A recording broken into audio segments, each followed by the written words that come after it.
کیا فرماتے ہیں علماء اکرام اس مسئلے کے بارے میں کہ عدت طلاق گزارنے والی عورت اگر حاملہ ہو تو کیا اس کا نفقہ بھی شوہر پر لازم ہے؟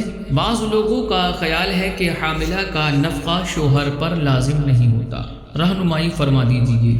بسم اللہ الرحمن الرحیم۔ الجواب بعون الملک الوہاب، اللہم ہدایت الحق والصواب۔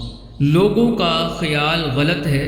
درست مسئلہ یہ ہے کہ عدت طلاق گزارنے والی عورت اگرچہ حاملہ ہو، اس کا نفقہ ختم عدت یعنی بچہ جننے تک شوہر پر لازم ہے، مگر یہ بات ذہن میں رہے کہ عورت پر عدت اس کے شوہر کے گھر ہی گزارنا لازم ہوتا ہے، جبکہ ان دونوں کے درمیان پردے وغیرہ کا اہتمام ممکن ہو، اور یہ شوہر کی ذمہ داری ہوتی ہے کہ وہ ایسا انتظام کرے۔ اگر اس نے ایسا انتظام کر دیا اور عورت جان بوجھ کر اس کے گھر عدت نہ گزارے تو عدت میں نفقہ کی مستحق نہ ہوگی، اور اگر عورت رہنا چاہتی ہے مگر شوہر ایسا انتظام نہیں کرتا یا ویسے ہی اسے گھر سے نکال دیتا ہے تو شوہر پر عدت کا خرچ لازم ہوگا۔